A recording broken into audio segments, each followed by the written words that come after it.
This is the next step of my kitchen reno. This is a cabinet that I bought from the Restore here in town. I needed something for more space because in the kitchen of my house, people congregate in the same areas, like next to the sink or next to the cutting board to make sandwiches. So I found this little beauty and I did not buy it for the top or the spider webs. I bought it because of the very nice pull-out drawers. The top one has a drawer plus a cutting board, and then two underneath slide out very nicely. My kitchen was remodeled in the late 70s, early 80s, and eventually the flooring is going to get redone. I already have the floor delivered, but there's a problem. Long story short, I'm doing things that have nothing to do with the flooring. So I went to the Restore with my neighbor friend and we picked this out and she helped me bring it to the van. And on the way to the van, I was using a dolly and I dropped it thinking that my friend was gonna catch it, but she wasn't paying attention. So I smashed my van rear lights. So I put some duct tape on that and I just figure, hey, it goes along with the whole look of my van, which is duct tape galore. So here you can see I'm trying to get some close-up shots to the filth that was this piece, and it is just filthy. The first thing I noticed, it's so heavy, and a lot of it is because of the top. And I couldn't figure out how to get the top off easily, unlike these drawers. These drawers were a dream to remove. You just click up and slide it right out. Oh my goodness. In a month or so from now, you'll see my current kitchen cabinets. They are a lot cleaner than this. You can see I did a little stop action to see some of the filth in these, and I just wonder about people. Is this from a rental house? Did people who own their house have this? Like right here, this gook right here, anyone can see it. I don't get it. Anyway, I love these pull-out drawers, and in my house, they're just the old 40-year-old, ugly drawers. So I got some clean green in this water, and I am getting it ready so I can clean the drawers and the actual unit. I am going to be using the maple top that I found months ago with my girlfriend in Seattle, and I will be using that instead of the lovely tile. So if you get any shots of this kitchen, which is the kitchen I'm talking about, the horrible flooring you can see, that's going away, and the white oak floors will be put in eventually. And also this whole countertop, I'm going to be removing that. I want an under mount sink, and all of the cabinets I will be stripping down, sanding, and hopefully doing a whitewash on them. Right now, all the cabinets are this kind of horrible orangey brown, and then the windows, you can see, were painted a brown color. When my parents bought this house, everything was yellow. All the wood was yellow, and there were aluminum or metal, probably not aluminum, I don't know, metal cabinets.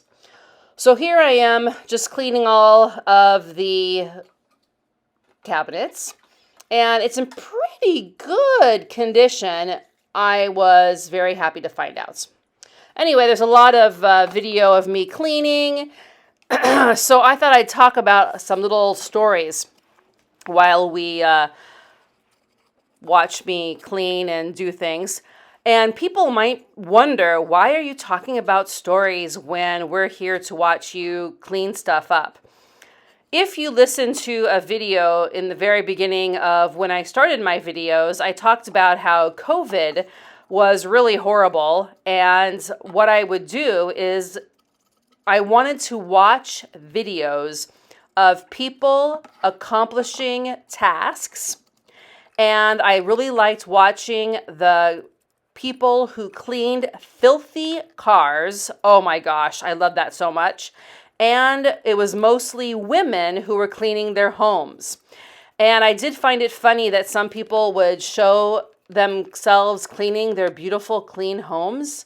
And I was like, I don't want to watch a clean home being cleaned. I want to watch something filthy. So this cabinet, you can't see the dirt that really was here. Here you can see that I'm scraping off some paint, and you'll get a kind of idea about how dirty it was. But those cars, if you ever like to see very gratifying videos, Google like time action car cleaning, and they are so satisfying. So one of the stories I like to think about is the talk show host lady who has a podcast I listen to. She always talks about gossip. And gossip is a really interesting thing because oftentimes people, well, I should say at least people I know, I'm not generalizing, but my friends and I've always felt like if you gossip with each other, then you're closer with each other, right? And I just think that's really a bad way to be. Why should we gossip about people? It doesn't bring anything except for bad feelings with each other. Isn't that true? Do you ever feel better in the long run after gossiping? I don't. Now, this is Goo Gone right here, and I love it for getting gooey stuff off of spaces. So my father had this in his stock, so I'm using it, and it works like a charm. The story that I like the most about gossiping, I think it's a rabbinic story. I think that's the way you say it. Rabbis would say this story, is what I've been told.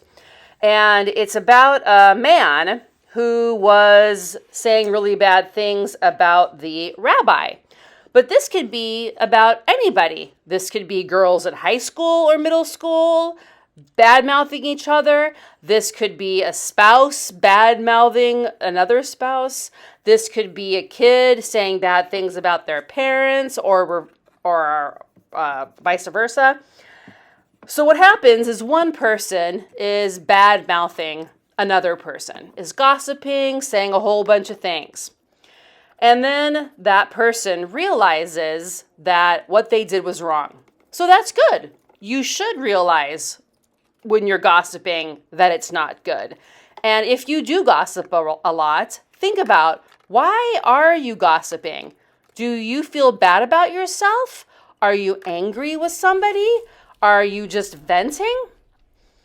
So the person goes to the person who they're bad-mouthing. In the story, I think it's a guy bad-mouthing the rabbi.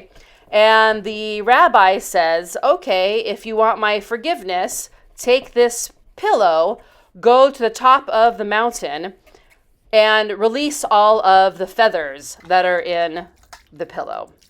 Now, of course, you could change this and have a girl go up to a girl and say, yeah, I was bad-mouthing you. I'm so sorry. How can you forgive me? I have a hard time believing that would ever happen, but it could. And the girl could say, sure, take these Skittles or M&Ms or whatever, potato chips, go to the top of the school and release them on top of the school, down the side, whatever.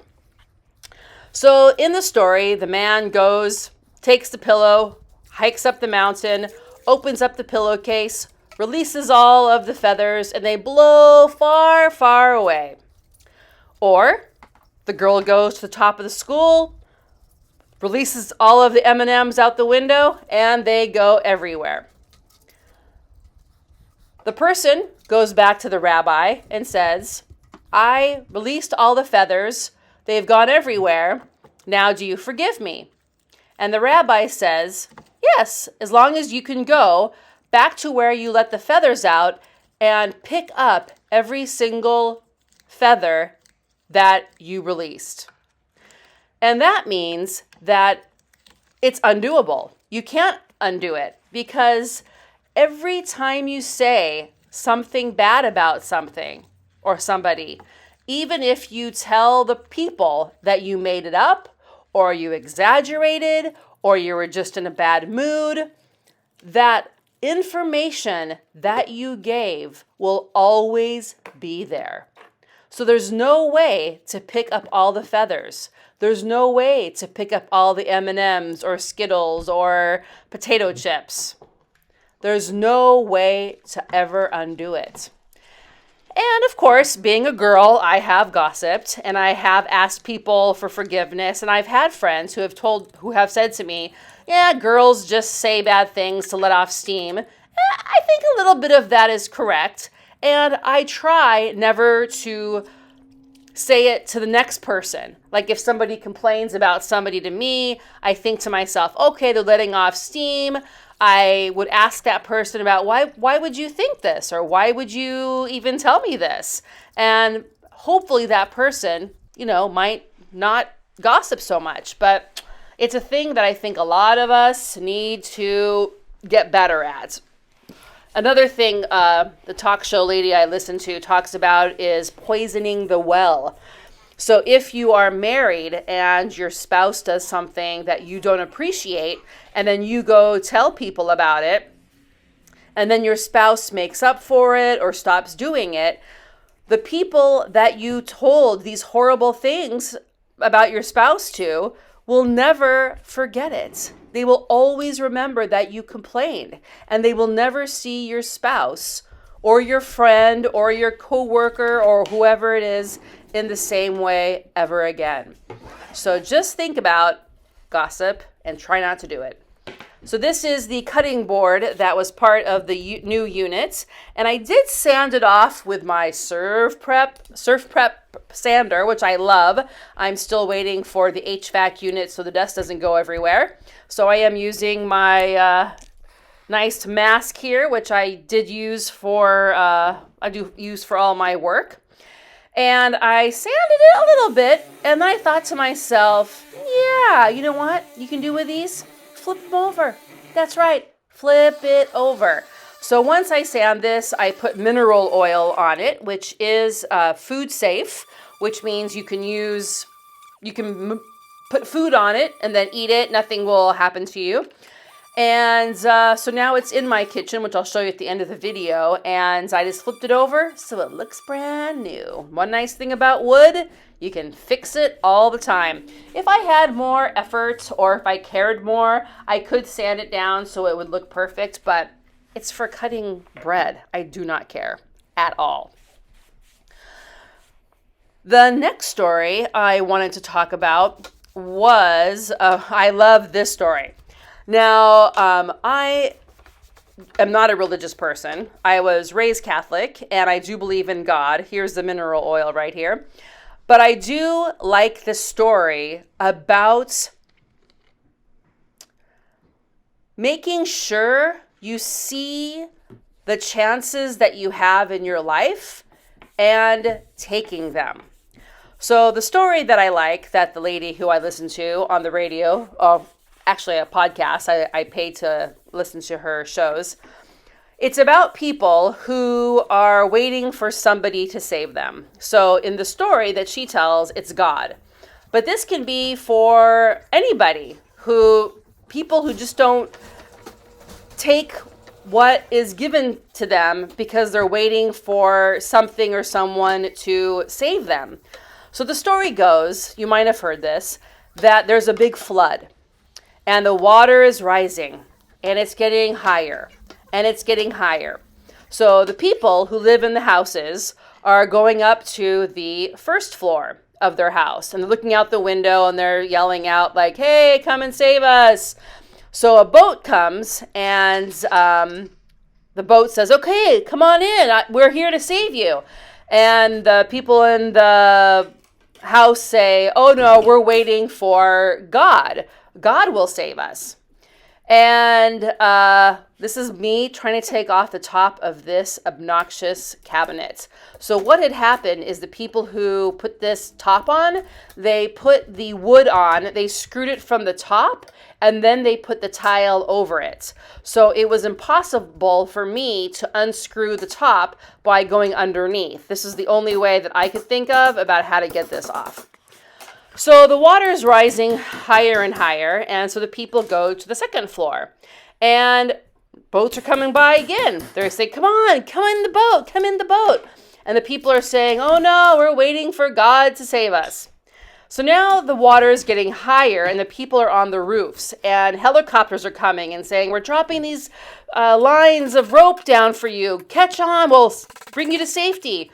And the people are on the top of the house going, oh no, we're waiting for God to save us. And the story ends, they drown. Okay, so they go to heaven and they say to God, God, why didn't you save us? And God says, well, I sent you boats, I sent you helicopters. Why didn't you use those? And I always think that's a really good story, because sometimes I wonder what people are waiting for. What sign is it that you think you need before you do something, right? And so those are two stories that I've heard many times, which I just love. And the reason why I thought about this is because recently I've been watching TikTok. I know, I'm in my 50s and I love TikTok. And there's a guy, I tried looking for him. I spent about 20 minutes trying to find this guy, but I don't know how to find people on TikTok. So I said, guy telling stories. I couldn't find him. I even followed him when I was on TikTok. So I'm like, why wasn't he in my follow list? Anyway, and he tells stories so well about things like I just said. So I'm not a storyteller, but I do appreciate stories or fables or antidotes that, antidotes? Not antidotes. Antidotes. Anyway, little stories that have a lesson. I think that's really good, because then you can remember them. Antidotes. Anyway, sometimes I think my brain's going away.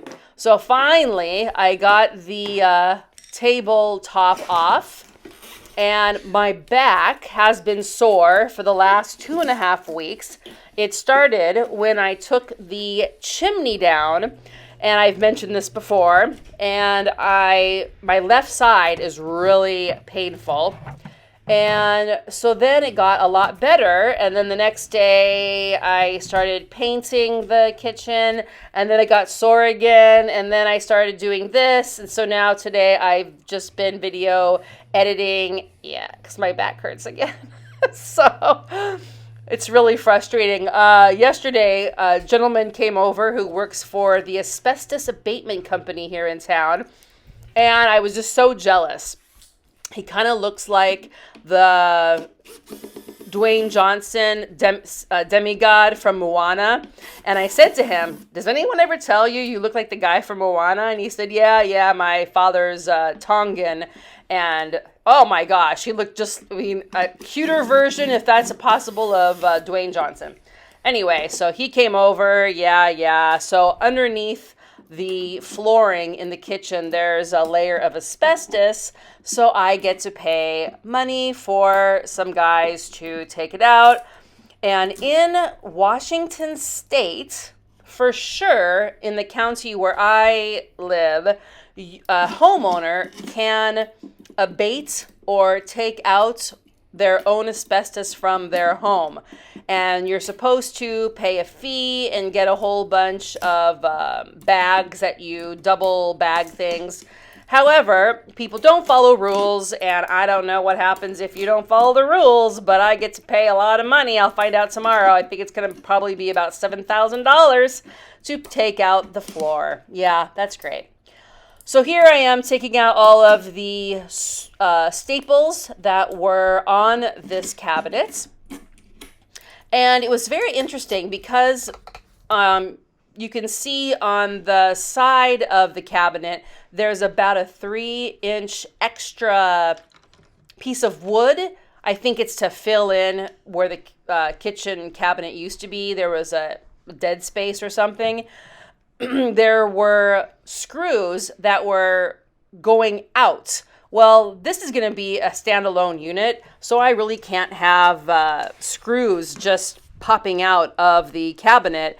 So I did unscrew most of them, flip them around, and screw them from the outside going inside.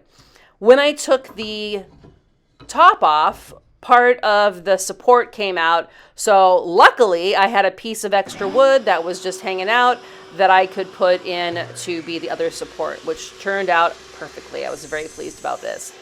If I haven't mentioned in the last 5 seconds how much I love power tools, oh my goodness, I tell ya, I should have done woodworking in high school. When I was in high school, I don't remember taking any extra courses except for like home ec I took for a semester because I took it right before lunch, and that way you can have food. It was so much fun.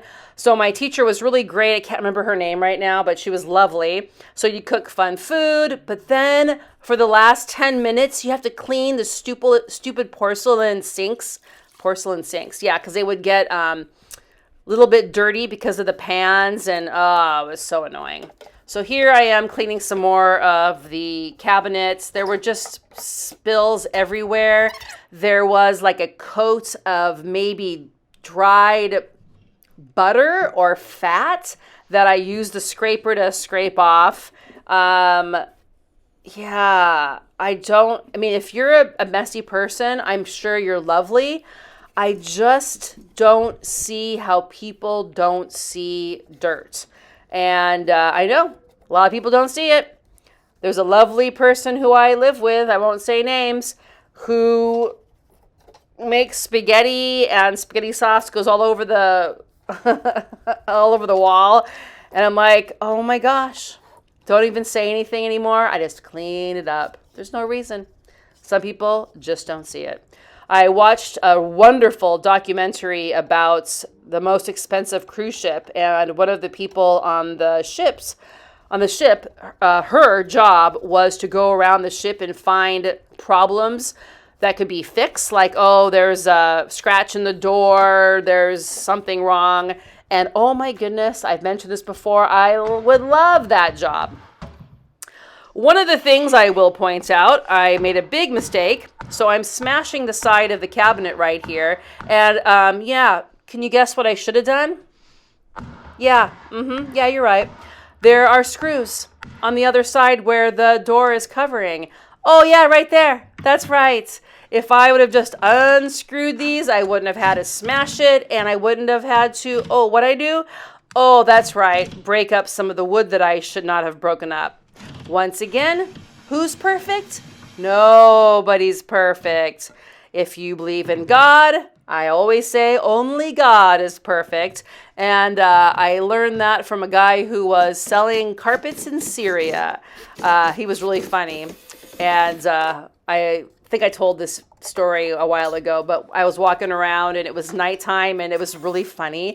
It was around 2001, maybe? And these older gentlemen in Syria were watching Baywatch. I'm not even joking. It was so funny. Anyway, so I walked in and I was looking at carpets, and the guy said, oh yes, every carpet has a problem because only God is perfect. And I went, oh, that's so lovely. So I totally believe it. Nobody's perfect. All you can do is your best. And don't try to be perfect, people. Just try to get better. No one's perfect. Just try to be a better person, do better. But if you try to reach for perfection, all you're going to be is depressed and sad about something. Right? It took me about 3 or 4 times to get these clamps on. Oh, and why did I need the clamps? Oh, because I destroyed the wood. Yeah, that's right. So I am drinking tea now. I am a woman of a certain age. So I was getting a lot of hot flashes, and this lady who's an acupuncturist said don't drink so much coffee, drink tea. So I am doing that. And oh, surprisingly, shockingly, yeah, they kind of subsided. So that's great. I am cleaning up the floor when I'm not done because my father does like to park in the garage. So I'm cleaning up, and it's always good to clean up every time when you're done anyway. So even if nobody was going to park in here, it's always good to clean up after yourself so you can start the day all nice and tidy. So what I have to do next is do the top of the cabinet after I sleep for the day. And even though I am saying that I'm cleaning up, there's a lot I'm sure you can notice that still needs to be organized. But yeah. How much effort do I have? Not a lot. Also, you can see on my pile to the right, or kind of behind me now, of all of the items that are on my list. So for about 2 weeks, I didn't do anything for videos because my back was so sore, so bad. And I know it's because my core isn't good. I watched another TikTok video about a lady who was talking about, why do I work out? So I can do this. And then she was doing all these, projects. And I said, yeah, I need to get a better core so I also can not be sore the next day. So I'm wiping up a little bit more before I dump the water out.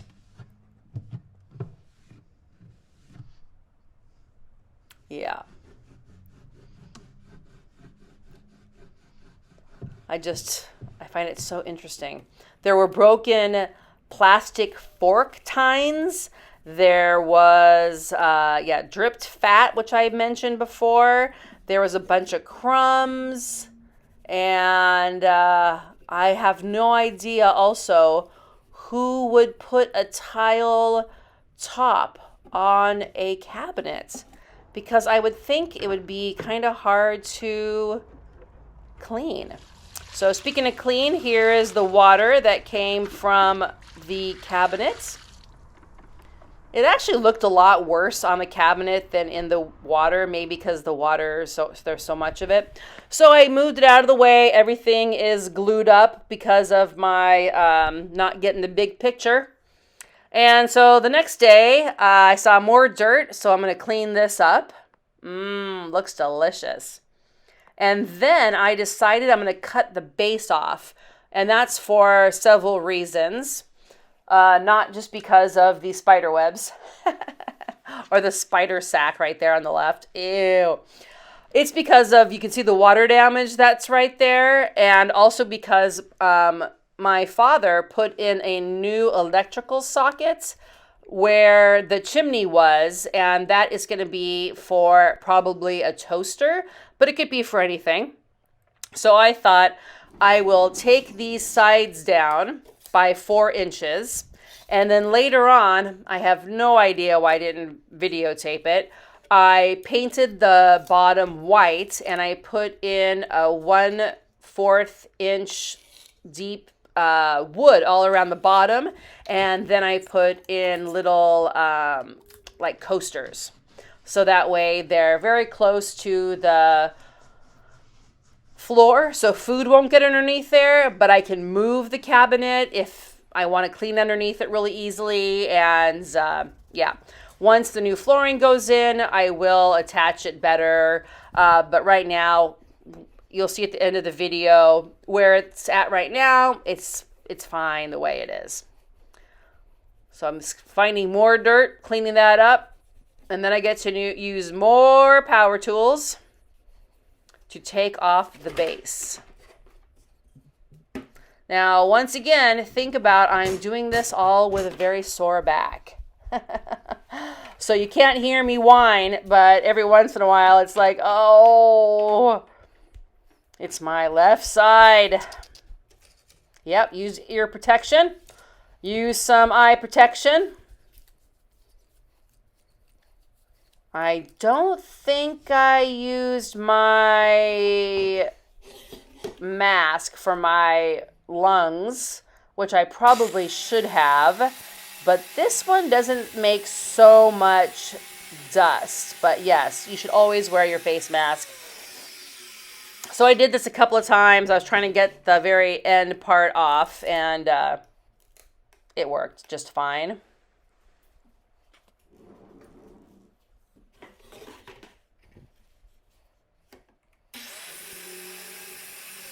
Yeah, I can't imagine being a woodsmith or a woodworker back in the day when there weren't power tools and everything was done by hand.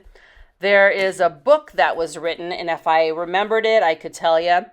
When I was in college, I got my degree in literature, and I thought I should be a teacher of literature.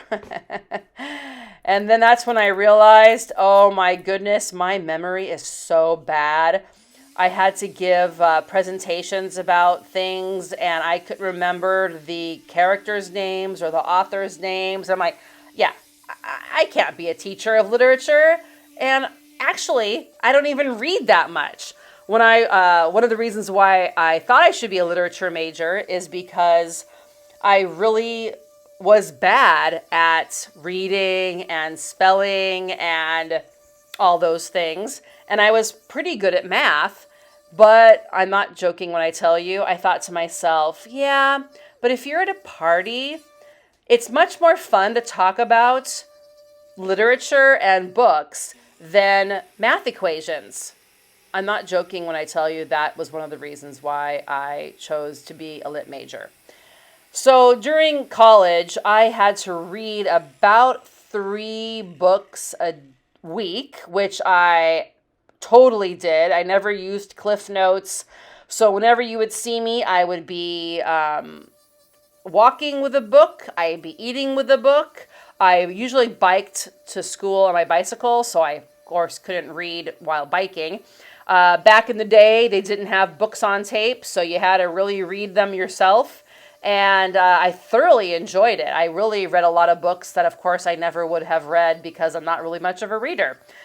My last semester of class, okay, before I get into this, this is the half of the maple table that I found in Seattle.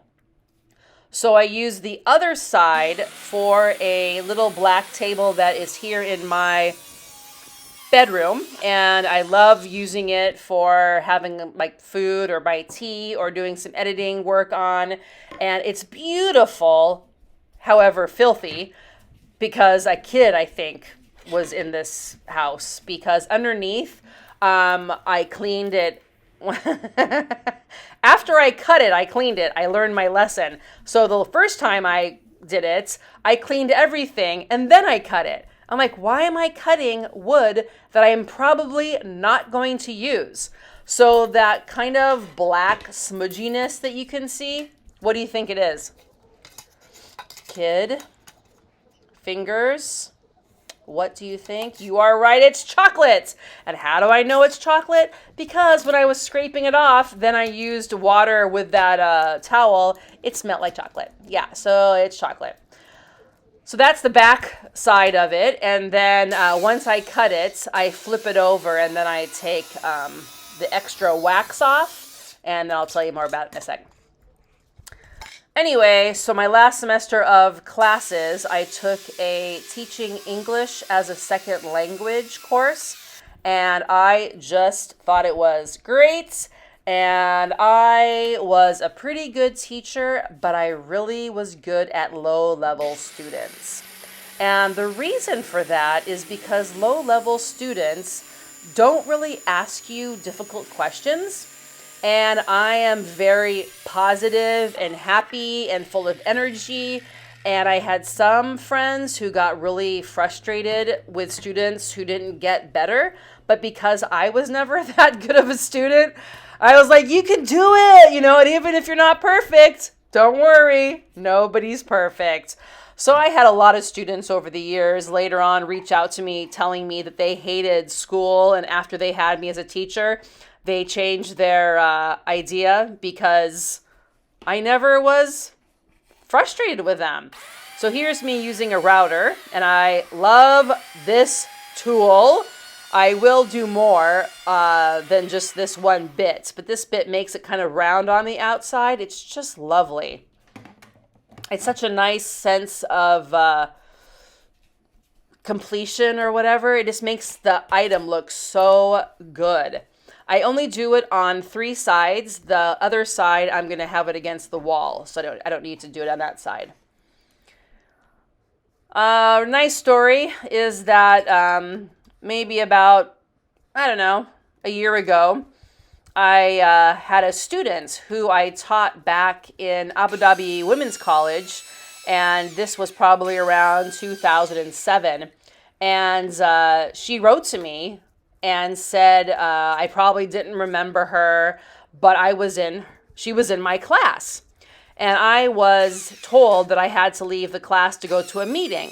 So I told the class, okay, this student is going to take over the class. If you have any questions, I'm sure she'll know how to help you. So everybody has to stay in class, and she's going to take attendance to make sure that you all stay there. Now, I'm using this tool because I think it's so gratifying and it makes less of a mess. When you use stripper and such, it just smells so bad. And strippers nowadays don't work as well as they used to back in the day because of changing formulations, because of carcinogens and such. But this scraper is just rewarding, and it does have a kind of a bad sound if you don't like that kind of sound, but I think it's great. Anyway, so this student, she messaged me through LinkedIn and said that after that day, because I believed in her, she started caring more about learning, and I was teaching the lower levels, as I mentioned. So she finished the lower levels. She then applied to get to her bachelor's degree, and she got her bachelor's degree, and then she got jobs at famous companies in the UAE, and she wanted to thank me. So here's before and after. The flooring will look better, don't worry, and it's not attached. It's just, I wanted to see how it would feel there right now. And if you feel the top, oh my goodness, it's like butter. It's lovely. So now it's there's a toaster on top of there, and my dad makes the sandwiches there. Yeah, looks pretty good. So just keep in mind that don't try to make people feel stupid. Know that nobody's perfect. Try to get better. And if you learn something every day, or if you're kind to people every day, then I hope that your life is better. Hope you enjoyed the before and after. This will be painted. It is not done. It's about 90% done. All right. If you liked this, please subscribe. If you didn't, subscribe as well. Have a great day. Bye-bye.